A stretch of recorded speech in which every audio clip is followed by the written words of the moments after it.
Hello, this is Deborah and J'Aaron, the Black Woman Animator, coming back to you with another video. And in this video, I have J'Aaron Merchant, your friendly neighborhood illustrator and animator.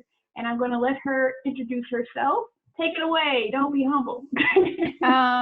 Hey everybody, my name is J'Aaron Merchant. I'm an illustrator animator, originally from the Virgin Islands. And yeah, I'm just out here creating content for the kids.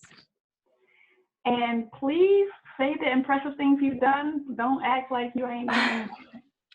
I do a lot of freelance work. I worked on projects with Sesame Street. I worked on projects with the Walmart home office. I've directed videos for them, commercials. I've worked with Sam's Club. I'm currently in a few NDA sealed projects.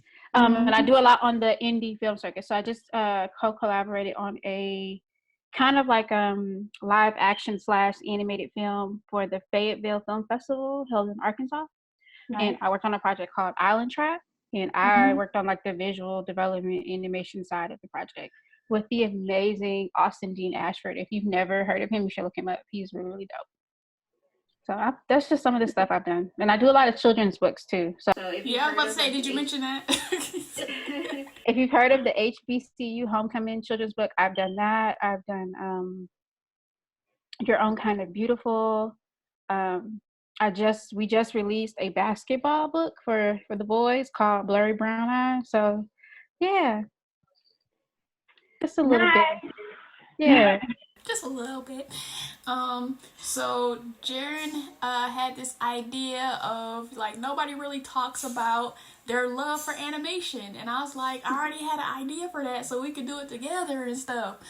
And so, in this video, we're gonna talk about our love for animation, both like before we got into the industry and after we got into the industry. So let's just nerd out.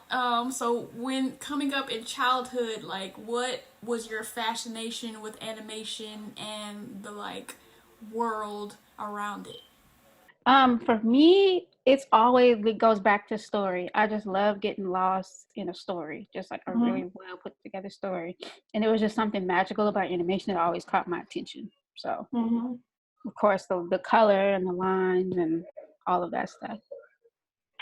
So like, what animated film captured you when you first saw it? Like, what are your favorites from childhood? I remember the first film that like stopped me in my tracks was The Thief and the Cobbler. Like it was just playing on TV and I was just like walking past and it literally like made me stop. Like it was the part where they kind of like zoom in on the castle and everything and I just stopped like, what is happening? And then I had to just sit there and like finish watching it. Right. Something I like about animation, I feel like particularly like the older millennials, well the mid to older millennials, like we got spoiled on how we got to grow up in animation with like Looney Tunes, Disney, and like a lot of commercials that they used to have, because we don't even realize how well-rounded we are musically, because Looney Tunes and stuff introduced us to classical music. Like I had these like Black Woman Animator Spotify playlists, and I was going through the classical, I was creating a classical playlist. I'm like, I know these songs because of Looney Tunes. The Looney Tune, Fantasia. Just, yeah, because like Bugs Bunny when him and, who was it? What's his name? Sam. Oh, Yosemite Sam. And they had like the opera episode. It was really, really good. Yeah, and then like I remember being in college and we went to somewhere and we were on a bus and we were just singing all of the theme songs. They don't really be having theme songs anymore. Be like Chippendale. Yeah, we were talking about that. And then I think also we grew up in an era where animation was everywhere. It wasn't like now it seemed more as like a niche, but back then it was in commercials, music videos. Like I remember Michael Jackson used to have animation in his music videos. Like it was nothing to see him have a whole animation in his music video, TV shows, movies. They would even incorporate it more into like live action. So like you had your Roger Rabbits and stuff like that. It was just more of it. And it wasn't dominated from one particular studio. So you had Disney, you had Fox, you had Warner Brothers, you had like some of everybody. And then like the commercials, that's how I know a lot of rock songs, like old school rock songs, because they be having the commercial. And then I was talking to somebody else the other day, like the Pokemon theme song, that could be a rock song. Like he was singing in that song. Sega, all of that, like Sonic the Hedgehog, like to see all of that making a comeback now, I'm just like. So, what is an animated project that you feel pushes the boundaries of the medium, whether it was back then or now? So back in the day, I felt like the Thief and the Cobbler is just what they did was so ambitious, but honestly it's still ambitious now for what they did with animation. I would say now currently, Into the Spider-Verse, that movie, like I literally was in the theater and my head was exploding. I was just like, I was trying to explain to my best friend, I was like, do you know what's happening right now? There's like 5 different types of animation happening at the same time, and it works. And she was just like, can we just watch the movie? You're nerding out. I'm like, no, you don't understand. You don't get it.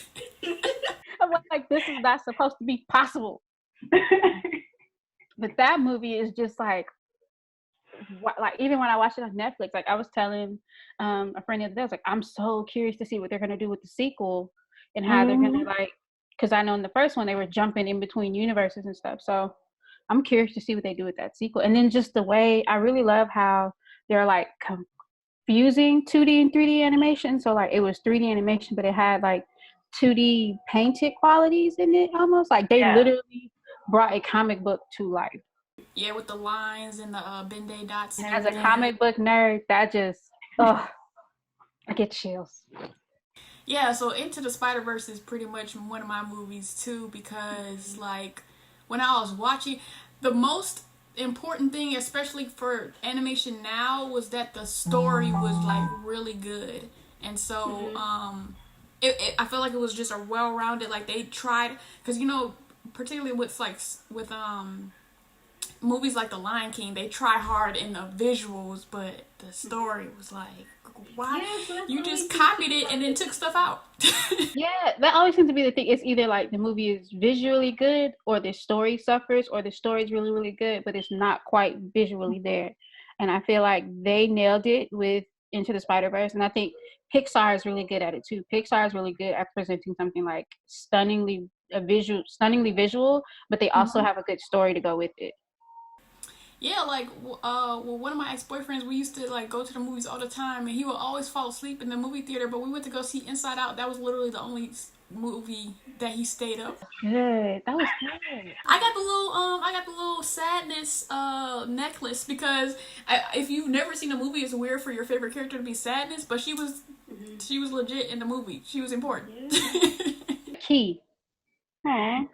So, is there a genre where you would like to see more animation? So let's see, like with drama or just any genre, or even any genre you can think of, even if it's not something I've said or. Okay, 2 things. So I was raised by my dad, so I grew up watching like a lot of kung fu, western, like those old, the good, the bad, and the ugly, and like Clint Eastwood and like all of that. I want to see more animation in like westerns, like old school spaghetti westerns. Nice. And not necessarily like a comedy. Like I want to see like kind of like not necessarily a Five-O Goes West, but just like a good old spaghetti western. But then I also want to see more animation in folktale, like but not necessarily American folktale. So just like I would love to see like African folktale, Asian folktale, like just more stuff like that. I feel like Moana kind of scratched the surface. Yeah. But there's so much more. Like they have some of the most amazing stuff. Like I would love to see like an Aboriginal story in animation. They have some amazing stories, like folktale stories. Just stuff like that. Just broaden up the story. I feel like we're getting into this wheel of telling the same story over and over and over, and we tweak a few things, but essentially it's the same story. And that's because of capitalism, because they just want to make money. They don't really care about the creativity and the art of it, I feel like. I definitely agree with more stories in, you know, Caribbean and African folklore, because it's like increasing the diversity in story. Their cop out is like, oh, let me make Little Mermaid and put a black person, but there's just so many stories that already exist. Oh, okay, like we were talking about Pocahontas earlier, the Little Mermaid literally infuriates me.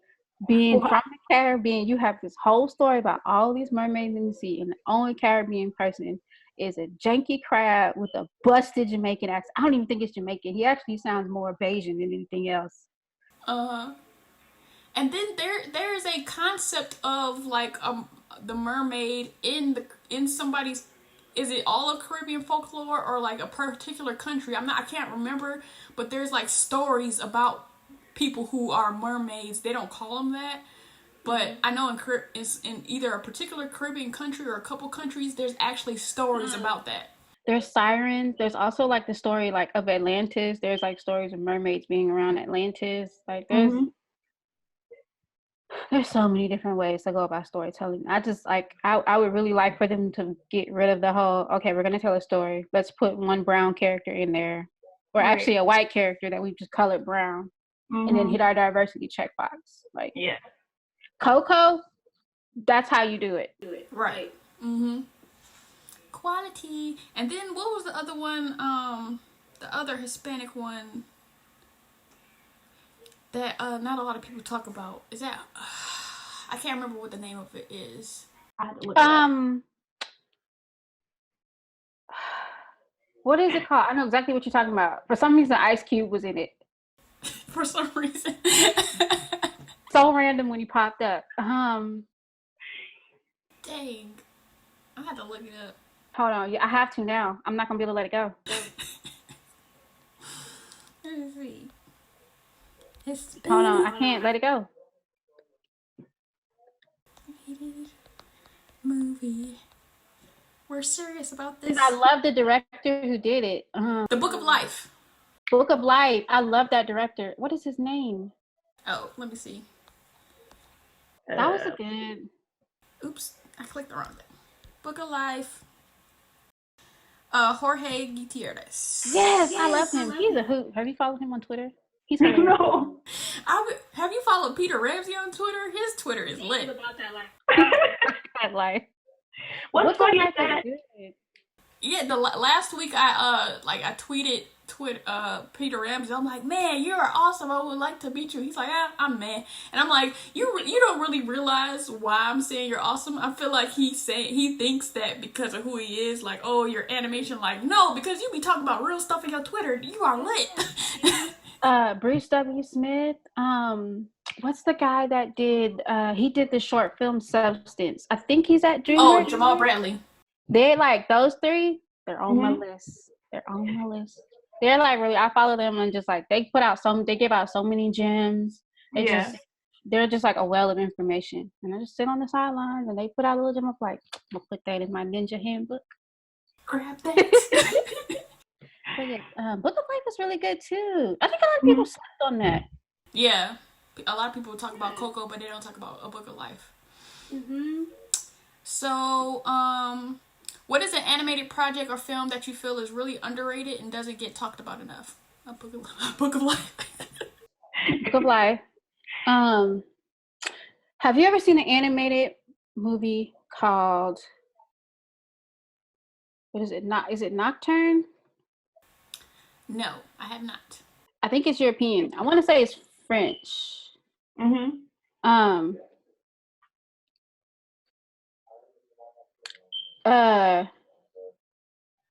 International animation doesn't get noted enough. It doesn't. Because international animation is actually the animation where they be doing regular stories. It's not like for kids over there. Like what is that? Annalise, is that what's called? Animalise? It's that stop motion. Oh, I don't know if I've seen that one. But the one I'm talking about is called Nocturna. It was really, really good. Yeah. And I think I just ran across it randomly. Like I was watching TV or something like that, and it just happened to be on one of like the premium channels, and it was really, really good. Another one, DreamWorks put out some gems at some point. I don't know if that was do you remember Sinbad? Yep. Slick had an all-star cast. I don't know if that was DreamWorks though. Yeah, it was DreamWorks. Sinbad was really, really good. I don't think that got enough love. I think Atlantis gets slept on a lot. Yeah, a lot of non-Disney, like Anastasia. People either think it's Disney or they just ignore it because it's not Disney. Yeah, those are a couple of that I can think of. Nocturna, Sinbad. I can't think of them, but a lot of the ones that I'm thinking of are international. And then people have issues with subtitles. Like I know a lot of people that like they literally won't watch it if it has subtitles. And that's what's a big thing about Parasite. Like people were like, I gotta read. Yeah, I'm just like, but it's a phenomenal story. Just watch it. Yes, please. And Kirikou. Not enough people know about Kirikou. Yeah, I think, did I list that on one of my Black History Month? I found it during my Black History Month videos, but I don't know if I listed it because I think that particular video was like has Black characters and is produced by Black people. But I don't know if Kirikou is produced by a Black person. No, I think it's a French studio. Yeah, so yeah, but I've heard of that. It's African warrior baby that just kicks butt. Nobody knows about him. Not a lot of people. Yeah. That's like deep down in the trenches. Yeah, if you got any more, put it down below in the comments. Thank you. Okay, so do you feel like music in animation is losing its importance or just no longer that important as a storytelling tool? Or do you feel like original music should return? I have a theory. Okay. I think that ever since Shrek came out, a lot of people have been trying to follow that formula. But Shrek is literally, I think, Shrek and Happy Feet were the only two movies that did that, where they like borrow songs that are already out there. First of all, Happy Feet really shouldn't even count because Prince did the soundtrack, which is why it was so good. Because if you look at Happy Feet 2, it just like, because they didn't want to get Prince again.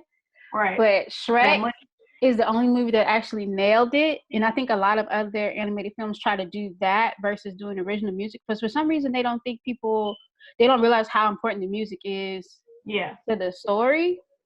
Like, and I think they're trying to bring that back with Frozen. But now it's like overkill. Because like I just watched Frozen 2. And it was a song every 2 minutes.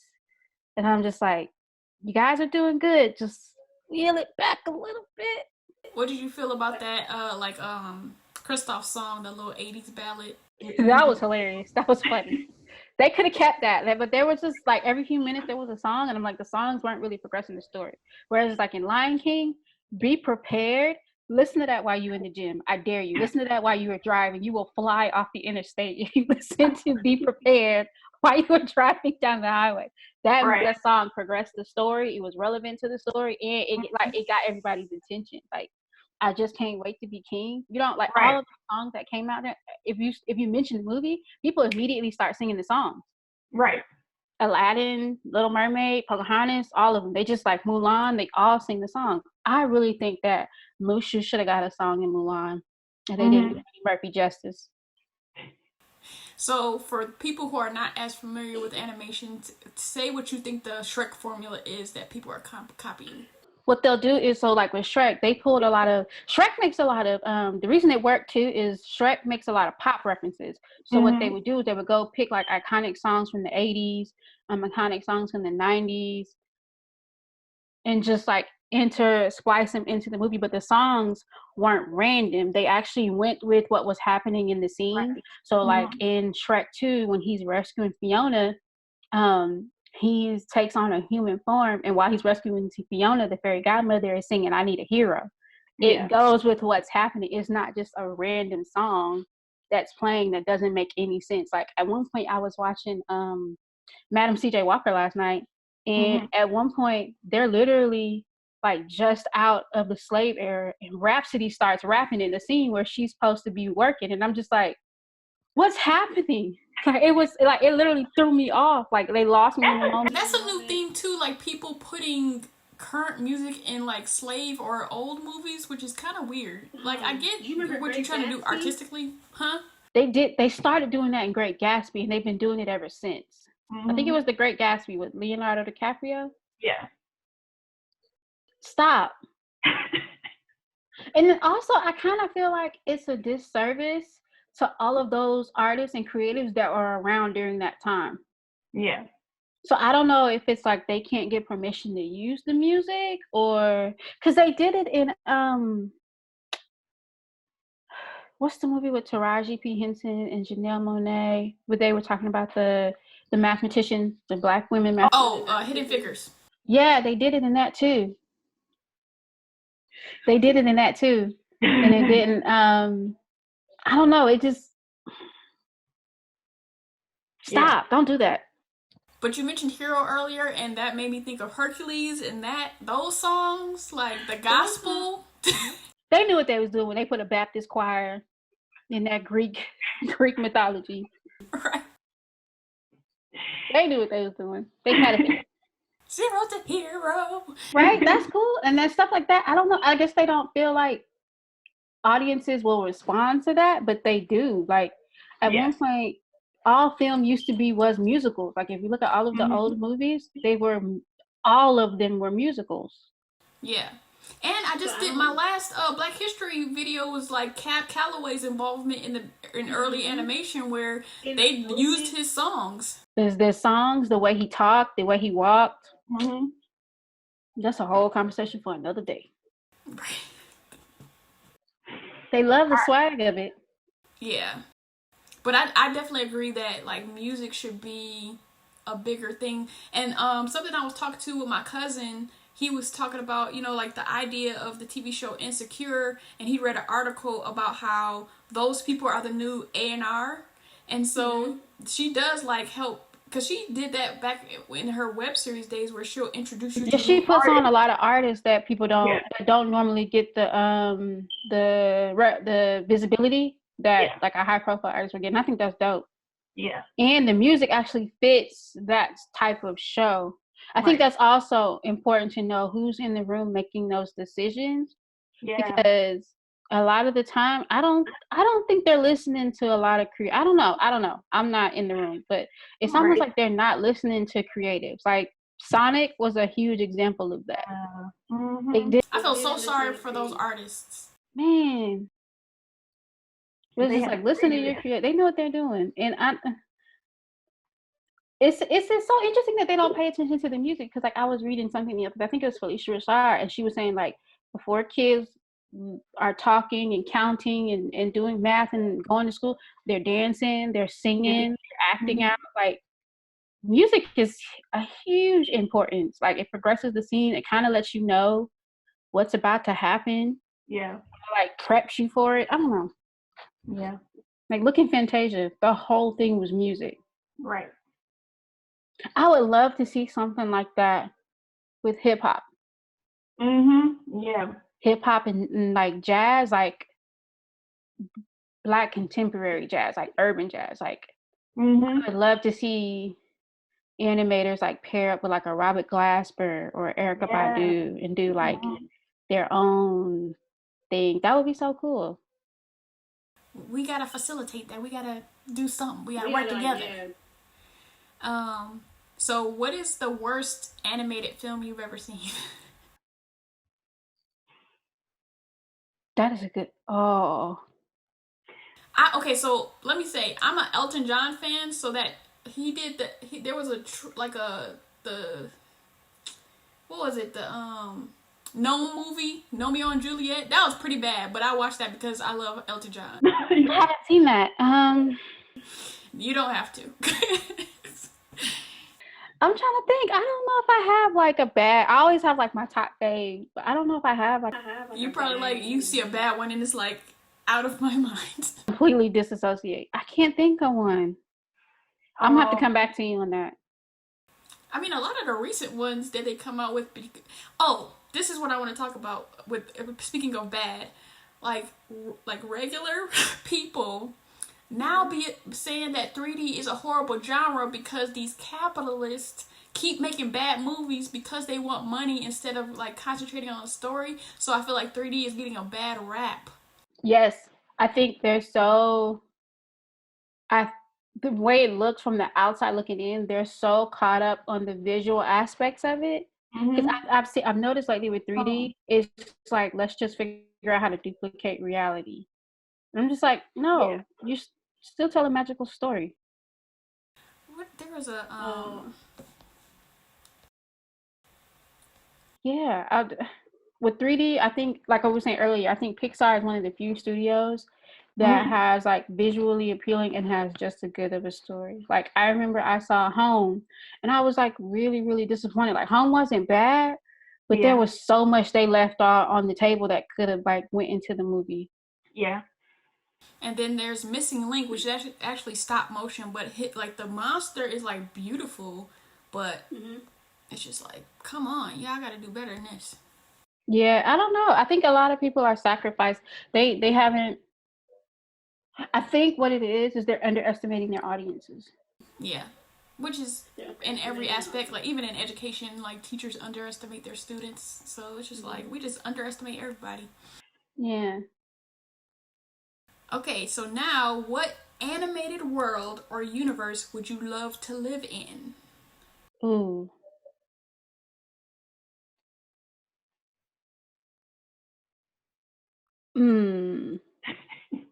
Okay, I got two. Into the Spider-Verse or Zootopia. I think Zootopia would be dope. That's a heavy hitter movie. That like it's funny how people don't realize that they addressed like race in that movie. They're like, They addressed everything. They addressed racism, sexism, gender inequality. Like I was just like, oh, Disney, we going there? What? I feel like I don't want to live in the Jetsons because we're supposed to be in the Jetsons already. Like, what y'all doing? I didn't gave up on that. I'm thinking, are we supposed to have flying cars? You supposed to be able to push a button and the whole meal comes out the side of the wall. I really thought we were gonna be like, I was watching Disney Plus. I was watching Xenon the other day, and I'm just like, bamboozled. We've been swindled, hoodwinked, and led astray. But on random days, I've been thinking about how bad people drive. And then, like, how would that work being in the sky? Because if you get into an accident in the sky, what's happening? Imagine people drinking and flying. So, yeah, there needs to be a lot of measures put in place before we just all be flying in cars. Because you be having road rage and fall out the sky. Honestly, like, you know what else I thought was going to happen? I thought, what was it that I saw? I can't remember what the movie was that I saw, but there was like a bridge to each continent. Like you can literally like do a bridge and drive to each. I cannot remember what it was that I saw, but I'm just like, it's 2020 and people still not washing their hands. So we got a long ways to go. Yeah. Like, they're not washing their legs. They thinking that like swimming is, if you go in the swimming pool, that's like counts as a bath. Like, I literally had to have that conversation with a friend. No, them playing in the rain does not count as a bath. Dunk them kids in the tub, please. Right. We're just gonna move on from that. Oh, you know what? I know what universe I would love to live in. Spirited Away. That would be dope. Just to like see the transition of like day to night and when all of the spirits come out and how like the bathhouse comes alive. That would be dope. And I want to try the food. They make food look so good.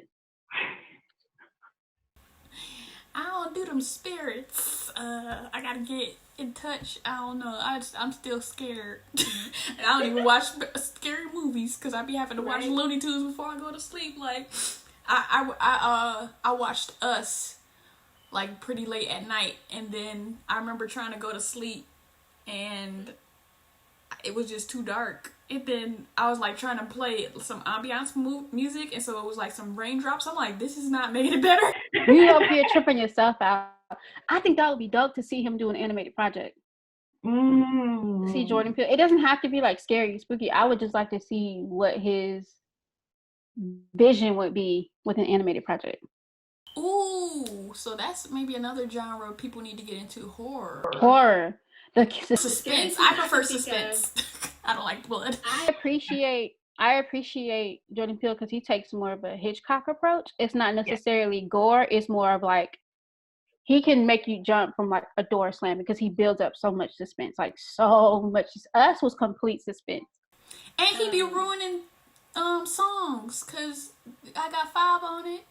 I'm not gonna lie, I laughed when I heard her say my name for Candyman. Yeah, for Candyman. I was cracking up. I was like, right, will you stop with the? We're supposed to be able to listen to these all the time. Right? I think yeah. That I don't know. Coraline. I think that's the scariest animated. Coraline gave me the heebie-jeebies. I was able to do Coraline. My best friend goes to sleep watching Coraline. I don't know. That movie it was something creepy about it. Mm-hmm. But I was on a plane, so I think I was good watching Coraline. I was around a bunch of people. Yeah. Horror would be a good genre to see animation. Yeah. So let's now geek out from now inside the animation industry of being able to work in it, like going to school, career, all this stuff. So when I was in college, like, and I'm trying to get back to this where I would be in the lab and just get lost in doing a project and like look up and 3 hours later I'm like, oh, it's 3 hours later. Like, oh, I'm just lost in this world of animation doing my projects. Like, I love that aspect of it. What do you love about working in animation? For me, I do like getting lost in the project. That wasn't really my experience in school because I literally had like a full-time job and a half. So I was hardly ever in the studio working, but just like hitting that sweet spot where you're just in the zone. And yeah, I do like that, even when I'm working on like commission projects. My favorite moment is that moment when it clicks and you finally start to see everything taking space. Like whether like it's you're getting your timing together, you're finally getting that sketch down. My favorite is usually when I'm in doing storyboards and I finally see like the whole story start to come together. Like that's my favorite part. So as a person who has worked as a teacher, professor, and like a tutor, something that I love is that I tutored this guy. He was a senior at St. Augustine High School in New Orleans, and he had Asperger's, and I would tutor him in animation. And just to go from the beginning of having to teach him, like, why are you trying to do this from this angle? Rotate the camera and all this stuff to, like, fast forward several months later where he's just naturally like, oh, yeah, I have to do this. And I'm like, man, I taught him that. Mm-hmm. You see it all come together and it starts to click. Yeah, it's just like that is from a teacher standpoint, that's an awesome feeling as well. Like, teaching people to love animation, too. Yeah, I've tutored a couple of kids in like storyboarding. Like I've always tell people like if you want to get into animation, I'm a firm believer that you should know some form of storyboarding. Like I feel like you can't be in animation and not know how to storyboard or put together some pieces of even a scene or a project. And it's so cool. I always give them like little photos. I was like, okay, this week you're going to storyboard Jack and the Beanstalk. And then just to see what they go and create on their own. But I'm just like, you're going to put your own spin on it. Yeah. I just gave you the story. I'm not going to tell you which version of Jack and the Beanstalk to do. You can create your own version of Jack and the Beanstalk. And just to see what they come back with and then start to see like their appreciation of storyboarding. Because they were like, if I didn't storyboard, I would have never came up with this idea. Yeah. And, like I had one young lady, I gave her just like a quick storyboarding project and she came back with like a whole comic. And I was like, kid, that's what you've been doing all summer? And she was like, yeah, she made a whole like comic strip of Jack and the Beanstalk. I thought that was so cool. That's lit. So something that I want to talk about is like more transparency within animation? So on the outside looking in, we often get the highlight reel, but do you think there's value in seeing how the pipeline actually works versus just seeing the cool stuff? So that's like seeing the movie. They're doing a lot of more behind the scenes stuff on YouTube, but what do you think about like showing the inside more? I would like to see more realisticness in how much work actually goes into the project and not just the fun stuff. Because even with the highlight reels that they're showing the fun stuff. They're not showing the hours of you sitting around brainstorming, or even I would like to see how different parts of the pipeline work together, if they work together. Like even if maybe they don't work together, maybe they do. Just to see how like they work together, how like that transition works from them going to story and then putting something together. I'm sure that would be very helpful to you as a freelance artist, like with people like lowballing your budgets and stuff. Like, do you know how hard I have to work for this? Right, and being real honest about the amount of work and effort that goes into it. Yeah, I've heard like a lot of people have kind of dropped out or kind of given up because they didn't realize how much work actually entails, or they feel like the work and the payoff aren't equal. Yeah. So I would like to see more transparency in that. And in 3D, with the idea you said about knowing like how people work together, I know as a 3D modeler, which is the people who make all the objects or whatever, and having to know what animation, like animating is and rigging is, because you have to model the character or model it so that you can pass it on. Some people like will create things and they don't have any elbows, and then you pass it on to an animator. It's like, how do I bend the arm? Like, you have to think about that stuff. I worked at the University of Arkansas for a while. They had like an animation department, and basically what we did was we animated the professors' lectures for like online learning and stuff like that. And we would do we would bounce back and forth between 2D and 3D, but it was really cool because I got to sit with all of my 3D team members, and they would like tell me like, so my friend Bellamy, he would do like the rigging and stuff. He would sit down and be like, hey, this needs shoulders. She needs a waist. She needs a hip. I got to roll her hip. Like, you know what I mean? They would sit there and tell us, like, when you're sketching this, can you keep these things in mind? And I really appreciated the fact that she would just come to me and be like, hey, so I can't build this. This is cute, but I can't build it. You know, she would tell me, like, these are the things that I need you to take into consideration when you're drawing. So that really, really helped me with my drawing part. Yeah, that helps you be better professionally, too. And then it also made me keep them in consideration, because sometimes I would do 2D animation, but then later down the pipeline, they would come back and take whatever it was I did and make it 3D. So I would have to like keep in mind, like, somebody's going to come behind me and add more onto this. Yeah. So. And I saw somebody in one of these animation groups complaining that she was doing an After Effects animation, and the illustrator kept creating all of the characters together, so that it's like they didn't create the separate arm, the separate like upper arm and all this stuff. It's like, I have to redo all this. Yeah, like they wouldn't break it up in layers. Yeah, that's another thing to consider too, that there's somebody that's going to come behind you and work on it and try to be as thorough and as organized as possible when putting all that together. And file naming, I didn't realize how important file naming was until I got out of school and started working. You can really shut down a whole project if you're not organized. Yeah.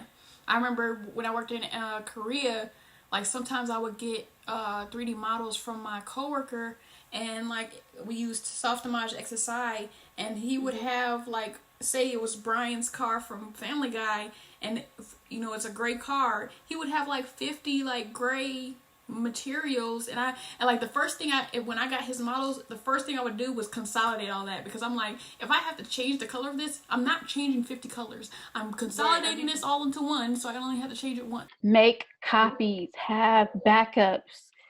Yes. This is just a totally different video.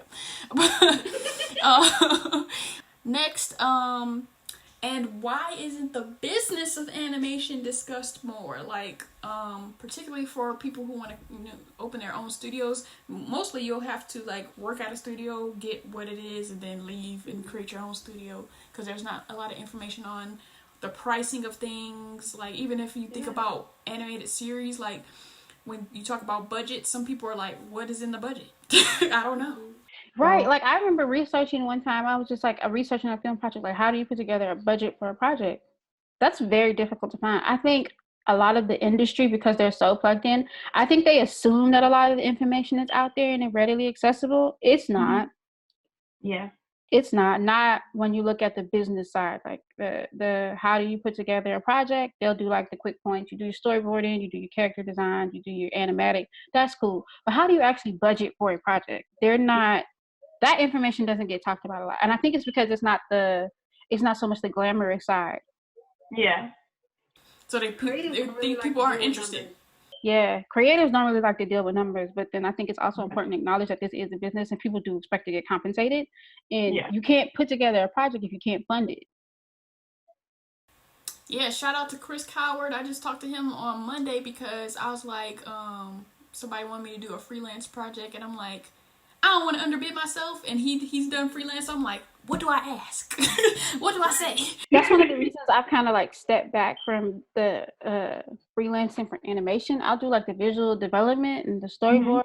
Might do an animatic here and there, but for the most part, I don't really do the animation side because I couldn't figure out the numbers game behind it. I couldn't figure out, and then the other issue was like I was always having an issue with getting like paid or getting properly compensated.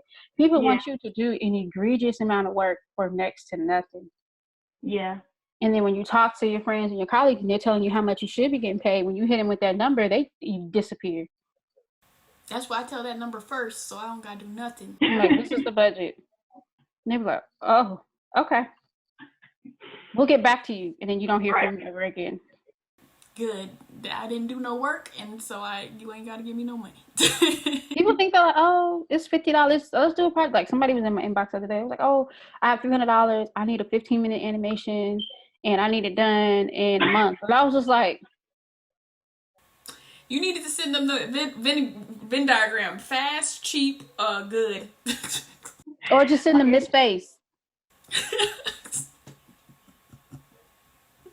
Who I look like? Boo Boo the Fool? People don't, and then other people don't research either. They expect you to like tell them how to make the project, how we gonna make the project work. Yeah. They want like I'm a cog in a wheel. You better do all that yourself. Want to slap their name on it and then move on. I'm just like, nah, I can't. Yeah. Oh, so with animation software and technology becoming more accessible, do you think there will be a rise in indie projects?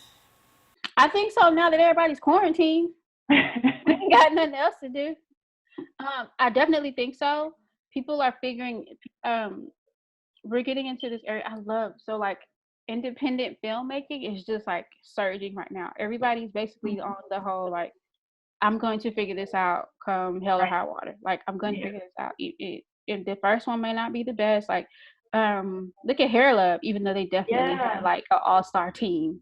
But the fact that they were able to do that, and then to the point that it started out as just like an indie film that he wanted to make, ended up getting picked up by Sony, ended up getting played in the theaters, like it even got like a theatrical release. I think it's so dope. And I'm starting to see more projects like that, because shout out to Chaz. Chaz is doing he's doing like I don't know if it's a Kickstarter or Indiegogo, but I backed the project. He's doing his own animated short, and I'm just like, we need more of that. And Chaz Bottoms. Yeah, but the only way we're gonna get these diverse stories, and I think with the technology being more readily accessible, so like now you can get Toon Boom, you can get what's the other one that everybody else likes to use? They use it more in Europe. There's Toon Boom. There's I can't remember. I'm going blank on everything. And then there's also Studio Ghibli released Open Tunes, and that's free. Like there's also starting to be like a lot more free resources too. Yeah, even with Blender, you could do 2D. Yes. I think it's Tonika Patagonia. He's a really, really dope animator that I follow on Twitter. He does like a lot of tutorials in animation. So like if you want to learn him, Aaron Blades, and they're like actually affordable tutorials. Yeah. So I tell people, I'm like, everybody's like, oh, I have to go to school to learn. I have to get this software to learn. I'm like, it's not as hard as you think it is to get going. Even if you do a little bit every day. There's all these sources. There's all these, and then a lot of the information they give out is free. Just go on their YouTube. I always tell kids, they're like, oh, I have to go to art school. I'm like, no, you don't. You go to the school of YouTube. Most of your favorite animators have a YouTube channel, and they're doing tutorials like every other week. Yeah. And I saw on Twitter the other day, actually yesterday, Frank Abney was saying from Toy Story 4, and more movies. He said he just finished his short that's supposed to be coming out. Is it Canvas? Canvas. I'm excited about that too. I love Substance. Yeah. So he was like, yep. Like during this quarantine time, like this is a bright moment. We just finished the short. Yeah, I'm trying to wrap up a lot of these commission projects I got so I can get on some of my stuff that I'm working on, because I'm working on a short right now that I'm trying to get up and going. Yeah. So I think this is it. Between the quarantine and free resources, make it happen. Yes. I'm calling it Core Art Team. Come on, hashtag. Do you have a dream team or studio that you would like to work with? So even if it's outside the studio, like just particular people that you would like to work with. Yes, I have a dream team of people that I want to work with. I have like a list that I keep, that I look at every now and then, and I'm just like, okay.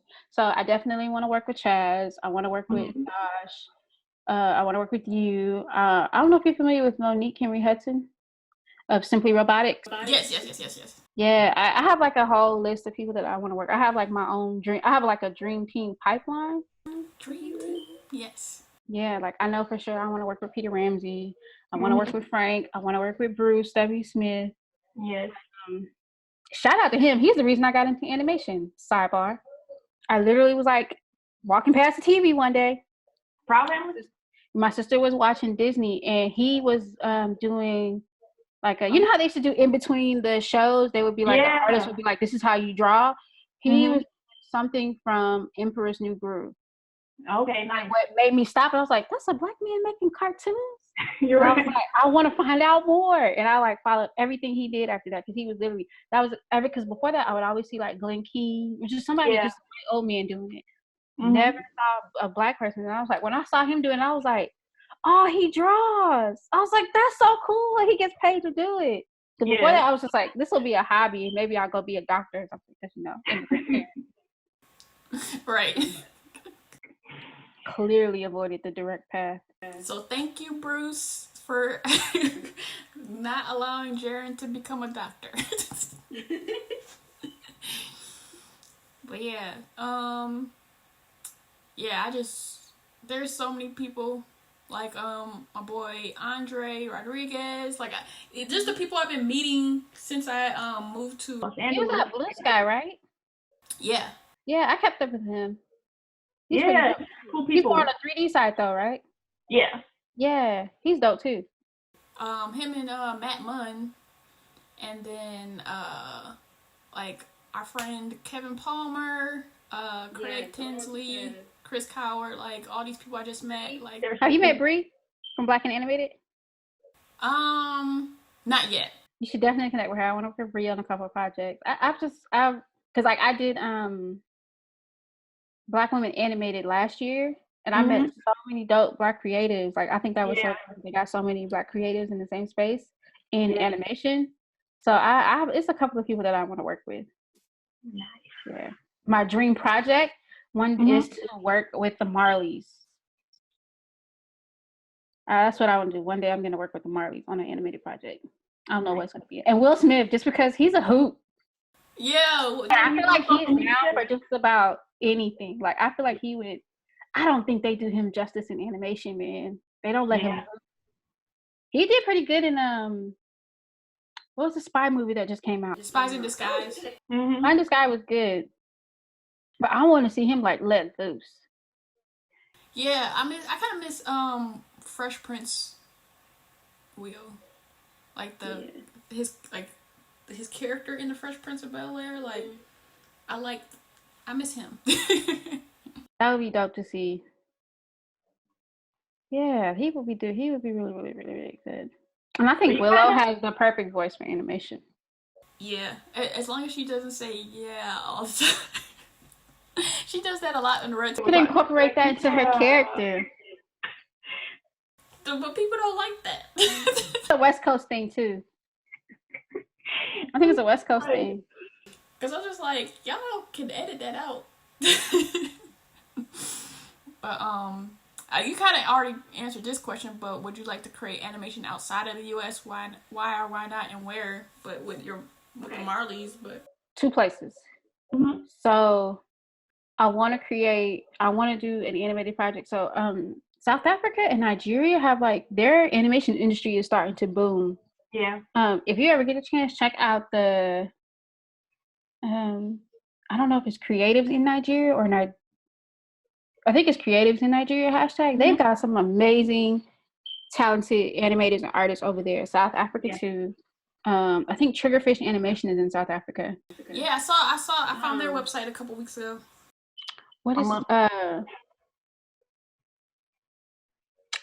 there's this guy. If you get a chance to check him out, he's dope. His name is he's South African, I believe. Terrence Taco. I think he's Taco_Universe. Okay. He is amazing. Yeah, I think I follow him on Instagram. Yeah, he's dope. I would love to do work on the project. TAKO, right? Yeah, Taco_Universe. He's man, just the way he works with color, the way he draws, the way he works with lines. I think he's phenomenal. Also, I want to work with a couple of French artists too, because the French are amazing storytellers. Like if you ever get a chance to just check out French animation, they are phenomenal storytellers, and they don't necessarily. I think in the Western animation tends to think that animation is only for kids. They don't have that philosophy over there. Yeah. So like even with like Triplets of Belleville, that's a French animation. Yeah. Turner is a French animation. The Magician. They've got some really good stories over there that just the way. But I was listening to a podcast with Pascal Campion, and he was saying while he was in art school, they weren't necessarily, because he said he noticed when he came to the US, we're very technical over here. And he was like, over there, they really didn't care about your drawing skills. They want to know at the end of the day, can you tell like a substantial story? Yeah. That's what they were more focused on. Because I've noticed like his drawing style is very, very loose. It's very relaxed. He's not with like the rigid, hard, crisp, cream lines. But the story, like he can tell you a whole story in one image, and I think that's dope. Yeah, that's powerful. I'm trying to find this. I feel like this is French. Oh, Animalisa. That was the one I was trying to say earlier. I'm not sure what country that is. Let me see. Animalisa. Somebody watching this is like, it's this. Oh, is that American? It says it was made in 2015. Yeah. Oh wow, look at this. Yeah, it says the UK. This is gorgeous. Yeah, so I think that one, I don't know if I've seen it, but I know it's supposed to be like not for kids. Not that it's like anything, but it's just like adult. Yeah, it just has adult themes.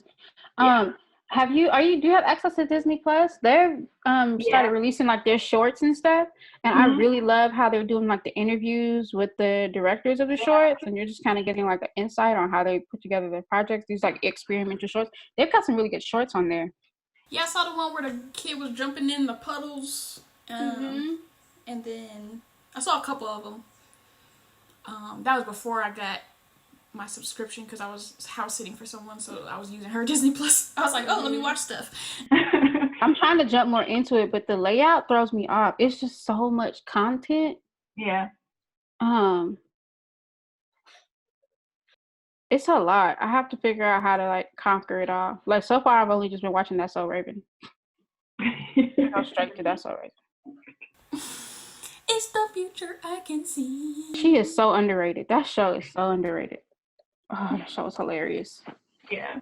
You guys can find me online anywhere at J'Aaron Merchant. My first name and my last name. I hope y'all enjoyed this video. And so I know it's real. Comment and tell me how you feel. Subscribe to Seal the Deal and sign up for post notifications to show your zeal. And I'll see you in the next video. Peace.